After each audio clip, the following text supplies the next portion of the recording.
Hello বন্ধুরা, লাভ next ডোর ড্রামার episode 5 নিয়ে ফিরে এলাম। এই ড্রামার বাকি ভিডিওগুলোর লিঙ্ক তোমরা ডেসক্রিপশন বক্সে পেয়ে যাবে। আর আমার এক্সপ্লেনেশন ভালো লাগলে চ্যানেলটিকে সাবস্ক্রাইব করে লাইক কমেন্ট শেয়ার করে দিও। তো চলো শুরু করে নিই। গল্পের শুরুতেই দেখতে পাচ্ছি রিউ ওকে কিছু একটা বোঝাবার চেষ্টা করছে। বলছে দেরি হয়ে যাক আর যাই হোক, সবসময় আমি তোমার সঙ্গেই আছি। নাও নাও চলো আমরা ভেতরে যাই, আমাদের অনেক দেরি হয়ে যাচ্ছে। এরপরই সিয়ংহোর ঘুমটা ভেঙে যায়। ঘুম থেকে ওঠার পরই দেখে রিউ মেঝেতে শুয়ে রয়েছে, যে কারণে রিউয়ের গায়ে একটা কম্বল চাপা দিয়ে দেয়। ঘটনাটা কিন্তু অনেক আগের। তখন সিয়ংহো ওর কাছে বসে ওর দিকে হাঁ করে চেয়ে থাকে। আর ঠিক তখনই রিউয়ের ফোনটা বারবার করে ভাইব্রেট হতে থাকে। তো সিয়ংহো রিউয়ের মুখের কাছে বসে থাকতে থাকতে বলে, অনেক সকাল হয়েছে, উঠে পড়ো। সিয়ংহোকে তখন বলে যে আমি আমার বয়ফ্রেন্ডের সাথে চলে যাব, আমার তো বিয়েও ঠিক হয়ে এসেছে। কথাটা শোনার পরে সিয়ংহোর মনটা ভেঙে যায়। এর পরের সিন আমরা প্রেজেন্ট টাইমে শিফট করি, যেখানে আমরা দেখতে পাই ওরা অফিসের কাজে ব্যস্ত হয়ে যায়। তখন রিউ সিয়ংহোকে বলে সবকিছুই ঠিকঠাক হবে, আমি তোমাকে আজকে একটা সুন্দর রান্না করে খাওয়াবো, তুমি বসো রান্নাটা খেয়ে দেখো। এবার সিয়ংহো দেখে রিউ খুব দক্ষতার সাথে সবজিগুলো কাটছে আর খুব যত্ন সহকারে রান্না করার চেষ্টা করছে। সিয়ংহো ওকে দেখে প্রচুর খুশি হয়, রিউ সত্যি খুব ভালো রান্না করতো। এত শাকসবজি দেখে প্রথমে তো সিয়ংহো নাক সিটকায়, কিন্তু যখন খাবারগুলো টেস্ট করে তখনও বুঝতে পারে খাবারের ওর স্কিল বা রান্নার স্কিল ওর অসাধারণ। সিয়ংহো বলে সত্যি তুমি দারুণ রান্না করেছো। রিউ বলে সত্যি আমি অনেক ভালো রান্না করেছি। তো ওকে দেখে হঠাৎ করে ওর ভীষণ লেগে যায়, কারণ ওর দিকে রোমান্টিক দৃষ্টিতে তাকিয়েছিল। আর ঠিক তখনই মহিউম ওদেরকে জয়েন করে। সিয়ংহো সেই ফাঁকে বলে আমি ড্রিঙ্ক নিয়ে আসছি, তোমরা খাও। এদিকে মহিউমের সাথে রিউয়ের আলোচনা হতে থাকে। ও বলে তুমি ব্লাইন্ড ডেটে যাচ্ছ না কেন? আচ্ছা তুমি তোমার বয়ফ্রেন্ডের থেকে সম্পর্কে ওভার হতে পেরেছো তো? রিউ বলে না, এখনো ওকে পুরোপুরি ভুলতে পারিনি। এই যে দেখো না, বিয়ের জন্য তো আমি প্রিপেয়ারও হয়ে গেছিলাম। ছবিটা দেখে মহিউম বলে এই ছবি দেখে তো যে কেউ তোমার প্রেমে পড়ে যাবে, তো তুমি কি করতে চাইছো এরপর? আর ঠিক তখনই দরজার বাইরে সিয়ংহো চলে এসেছিল। ও বলে আমি চাবি নিতে ভুলে গেছিলাম, তাই সেটা নিতে এলাম, তোমরা খাও, আমি শীঘ্রই ফিরে আসছি। এই কথাগুলো আড়ি পেতে সিয়ংহো শুনেছিল, মনটা ওরও খারাপ হয়ে যায়। তার পরের সিনে আমরা এখানে রিউং, সিয়ংহো আর মহিউম এদের মাদের দেখতে পাই। মায়েরা সকলে মিলে আজকে বৌদ্ধ মন্দিরে বেড়াতে গেছে। ওরা মন্দিরে এসেছে, কিন্তু এখানে সিয়ংহোর মা অ্যাকচুয়ালি ঠাকুর দেবতা বিশ্বাস করতো না। বাকি সকলে বলে তোমার কি কিছু হয়েছে, তুমি তাহলে এখানে নিজের প্রার্থনা লিখতে পারো। ওরা এখানে সকলে নিজেদের উইশ চায়। কেউ চায় আমার ছেলে ভালো চাকরি পাক, সিভিল সার্ভেন্ট পরীক্ষায় পাশ করুক, তো কেউ চায় আমার ছেলে মেয়ের জীবনে আবার সুখ শান্তি ফিরিয়ে আনো। এভাবে সকলে নিজেদের ইচ্ছেগুলো এখানে লিখে রাখে।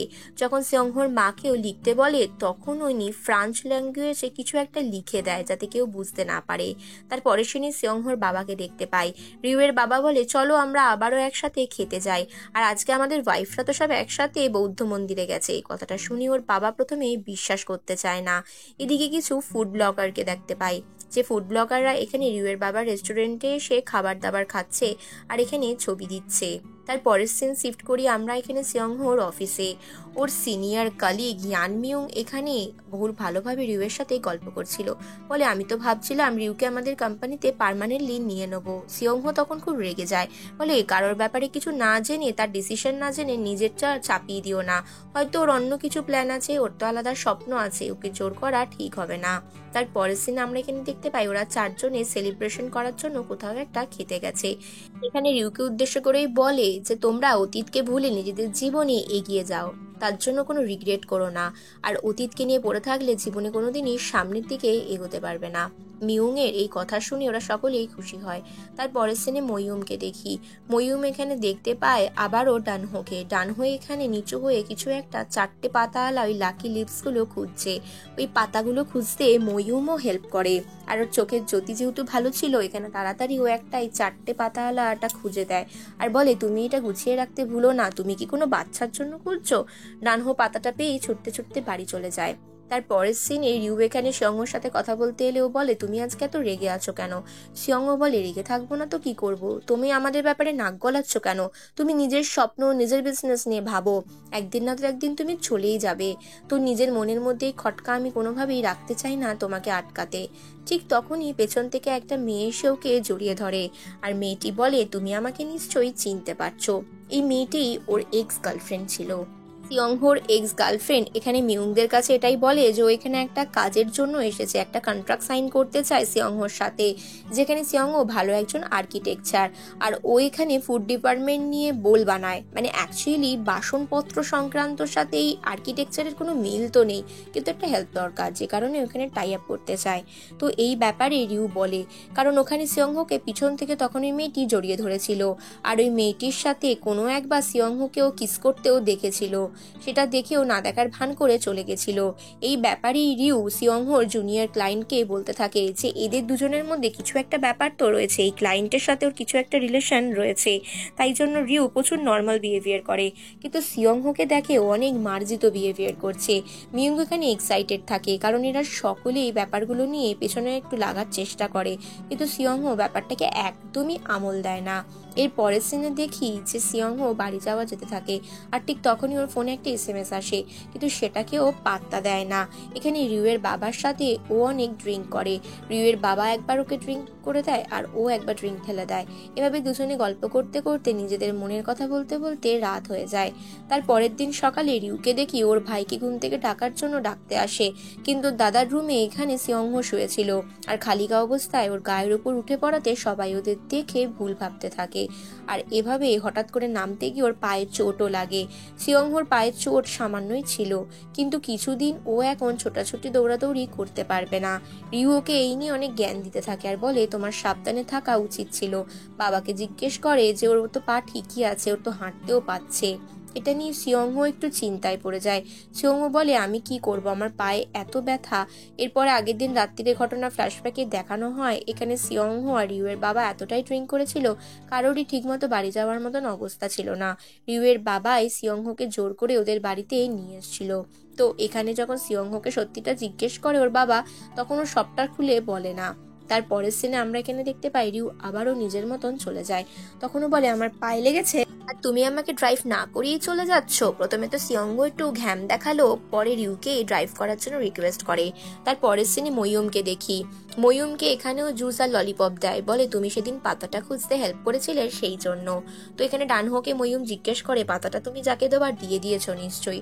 তারপর ডানহো চলে যায়। ডানহোকে দেখি ও সোশ্যাল ওয়ার্ক করতে খুবই ভালোবাসে। অ্যাকচুয়ালি এখানেও নিজের কাজের পাশাপাশি সোশ্যাল ওয়ার্ক করে নিজের দুনিয়াটাকে বদলাতে চায়। তার পরের সিনে আমরা রিউ আর সিয়ংহোকে দেখি, ওরা একটা কাজের জন্য গ্রাম সাইডে যাচ্ছে।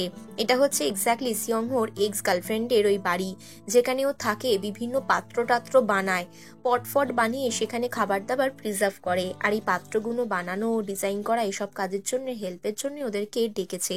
এখানে সিয়ংহোর এক্স গার্লফ্রেন্ডের আরও একটা ইচ্ছে ছিল, ওরা দুজনে রিউনিট করে ওদের রিলেশনশিপটাকে প্যাচ আপ করে নেওয়ার। তো এই ব্যাপারটা রিউ একটুখানি ফিল করে ওদের থেকে ডিস্টেন্স মেনটেন করার চেষ্টা করে। রিউয়ের একটা জিনিস দেখা যায়, সেটা হচ্ছে রান্নার প্রতি অধীর আগ্রহ। ও রান্না নিয়ে প্রচুর এক্সাইটেড ছিল।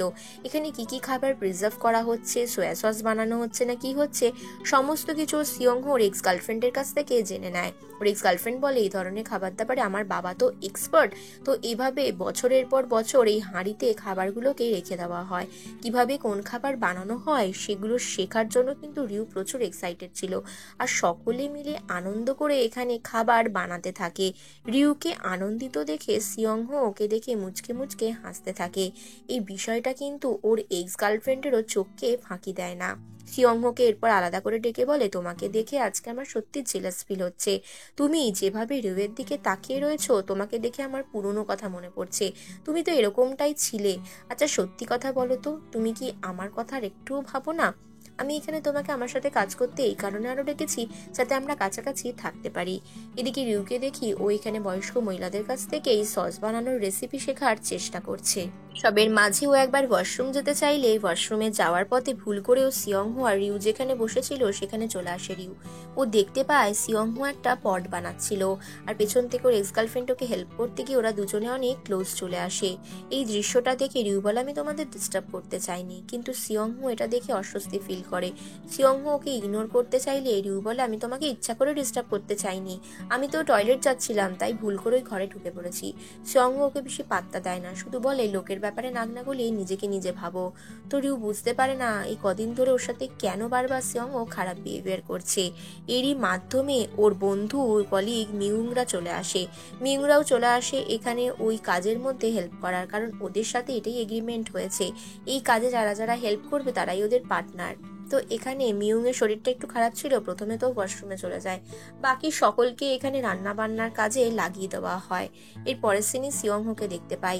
সিয়ংহো এখানে একটা জায়গায় চলে আসে, যেখানে এসে ওই সেদিনও খাবারের টেবিলে ওই ছবিটা দেখে নিয়েছিল, যেটা রিউয়ের বিয়ের ছবি ছিল। এদিকে পরের সিন শিফট করে মইয়ুমের কাছে। মইয়ুমকে এমার্জেন্সি থেকে একটা বাচ্চা মেয়ে ফোন করেছে, যে বাচ্চা মেয়েটা অসুস্থ। ঠিকানাটা দেখে মইয়ুম বুঝতে পারে না যে একটা বাড়িতে বাচ্চাটা কি করে অসুস্থ হলো, আর এই বাচ্চাটা আর কেউ নয়, যেটা ডানহোর মেয়ে ছিল। এখানে মইয়ুম আগে জানতো না যে বাচ্চাটা ডানহো মেয়ে। তো বলে আমি বাড়িতে একাই ছিলাম, বাবা কাজে গেছে, তাই জন্য আমি এমার্জেন্সিতে ফোন করেছি। ওরা দেখতে পায় বাচ্চাটার খুবই জ্বর আর অসুস্থ। এদিকে খাবার দাবার তৈরির কাজ চলছে আর সেগুলো প্রিজার্ভের কাজও চলছে।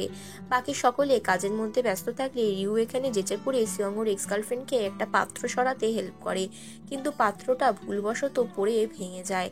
আর পাত্রটা ভেঙে যাওয়ার কারণে প্রচুর বকা দিয়ে দেয় সিয়ংহো, বলে একটা কাজ তো করতে পারো না, সবসময় ঝামেলা পাকাও। সিয়ংহোর এক্স গার্লফ্রেন্ড এখানে ওকে জামা কাপড় চেঞ্জ করার জন্য অন্য রুমে যেতে বলে।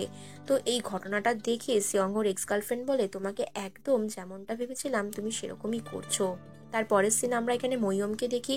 মইয়ুম এখানে একটা বয়স্ক মানুষের ঝুপড়ি দেখতে আসে। তার জীবনযাত্রা কতটা কষ্টকর এই সবকিছু নিজের চোখে পরীক্ষণ করে, কারণ এভাবেই ও সবকিছু বদলাতে চায়। আর ঠিক তখনই হাসপাতাল থেকে ফোন আসে। ওর যে আয়া ছিল বাচ্চার, সে ফোন করে জানায় যে মেয়েটার শরীর খারাপ, তাই জন্য ওকে হাসপাতালে ভর্তি করা হয়েছে। তারপরে এখানে ডানহোর মেয়েটাকে এখানে বাড়িতে হসপিটালে নিয়ে আসা হয়, আর এখানে ডানহোকেও খবর দেওয়া হয়। বাচ্চা মেয়েটা তখন সেন্সলেস ছিল।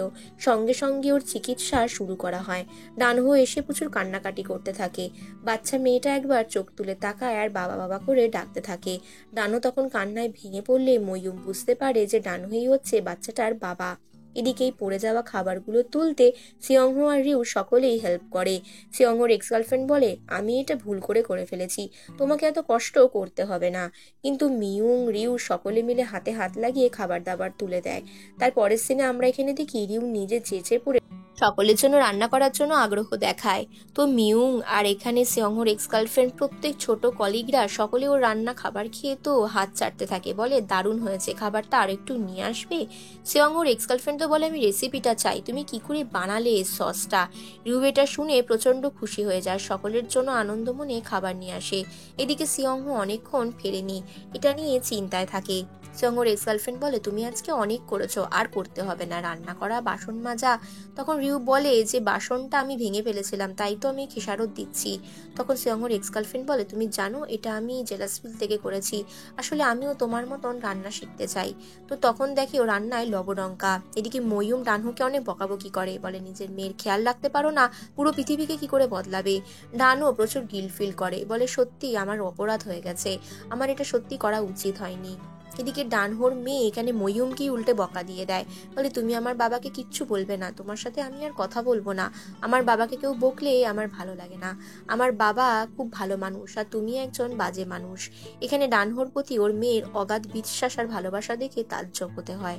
তার পরের সিনে রিউকে দেখি, রিউয়ের সাথে ওর এক্স গার্লফ্রেন্ড দুজনে মিলে পাত্রগুলো মুছছে, আর এটাই গল্প করে বলছে এইগুলো দেখছো, এই রান্না বান্না করতে গিয়ে আমার হাতে অনেক চিহ্ন এসেছে, এমনকি পাত্র বানাতে গিয়েও। খুব একটা এই ধরনের কাজ আমি করি না, বাবার কাছ থেকে যেটুকু এসব সস টস বানানোর কাজ আমি শিখেছি সেটুকুই। তোমাকে দেখে আমার সত্যি আজকে জেলাস ফিল হচ্ছিল। একটা সত্যি কথা আজকে বলে দিই, ওই পাত্রগুলো আগে থেকেই ভাঙা ছিল। আচ্ছা, এই কথাটা শোনার পর রিউ খুব একটা বেশি রিয়াক্ট করে না। এই পরের সিনে সিয়ংহোর কাছে ওর এক্স গার্লফ্রেন্ড চলে আসে। সিয়ংহোকে বলে একটা কথা তো আমি রিউকে বলতে গেলাম, কিন্তু সেটাও বিশেষ শুনলো না, তবে একটা কথা তোমাকে বলি, ওই পাত্রটা আগে থেকেই ভাঙা ছিল, রিউকে দেখে আমি জেলাস ফিল করেছিলাম, তাই জন্য ইচ্ছা করে ভাঙা পাত্রটা দিয়ে দিয়েছিলাম। তুমি একদম বদলাওনি, যাকে তুমি ভালোবাসো তার ওপর তোমার যতটা কেয়ারিং থাকে ঠিক ততটাই তার ওপর রাগ অভিমানও থাকে। আজকে রিউয়ের প্রতি সেটাই তোমার বহিঃপ্রকাশ পেল। এর থেকে প্রমাণিত হয় যে তুমি রিউকে সত্যিই ভালোবাসো। এদিকে রাত্রিরে ঘুম না হওয়ার জন্য রিউ একটু বাইরে হাঁটতে বেরোয়, আর সেখানেও দেখতে পায় ও সাদা টি শার্টটা এখানে কেচে মেলে রেখে দিয়েছে। ও ভালো মতনই জানতো ওটাও প্যাকেটে রেখে দিয়েছিল। এবার সমস্ত সত্যিটা সিয়ংহোর এক্স গার্লফ্রেন্ডের কাছ থেকে শোনার পর রিউয়ের জামাটা ওই কেচে দিয়েছিল। এদিকে সিয়ংহো ওখানে ঘুরঘুর করছিল। রিউকে পাত্রগুলো গোছাতে দেখতে দেখে ও বলে, তুমি এখানে কি খুঁজছো? রিউ বলে, আমি শুনেছিলাম ওর মুখ থেকে যে ওর আঙ্কেল বা ওর গ্র্যান্ডফাদাররা অনেক বছরের পুরনো সোয়া সস বানিয়ে রাখতো, তো সেই সোয়া সসের টেস্ট অনেক বেশি হবে। সেই সোয়া সসটাই আমি খোঁজবার জন্য এই পাত্রগুলোকে খুলে খুলে দেখছি। সব থেকে ভালো যেটা হবে সেটা হচ্ছে সব থেকে পুরনো পুরনো সসটাই সব থেকে ভালো হবে। এই কাজে সিয়ংহো ওকে হেল্প করতে এলে রিউ এবার দু কথা শুনিয়ে দেয়, বলে তুমি নিজের চরকায় তেল দাও, আমাকে হেল্প করতে হবে না। আর ঠিক তখনই সোয়া সসটা দেখতে পায়। সোয়া সসটার মধ্যে চাঁদের প্রতিচ্ছবি ওঠে। চাঁদটাকে দেখেও বলে, আমি আমার জীবনের লক্ষ্য পেয়ে গেছি, আমি আমার স্বপ্নও পেয়ে গেছি। এই সোয়া সস দিয়ে 10 রকমের রান্নার রেসিপি আমি অলরেডি ভেবে ফেলেছি, না জানি আমি আরো কত কি করতে পারবো। তার পরের সিনে সিয়ংহোর এক্স গার্লফ্রেন্ডকে দেখতে পাই, যেখানে ওর সমস্ত সত্যিটা বলে দেয় যে তোমার রিউয়ের দিকে তাকিয়ে থাকা, ওর প্রতি হাসি, ওর ভালো লাগা, ওর খারাপ লাগা সবটা তোমাকে লক্ষ্য করাচ্ছিল। আর এটা দেখে আমি বুঝতে পারি তুমি রিউকে অনেক ভালোবেসে ফেলেছো। সিয়ংহো ওর দিকে হাঁ করে চেয়ে থাকে। আর এরই মাধ্যমে সুন্দর পর্বটিও এখানে শেষ হয়।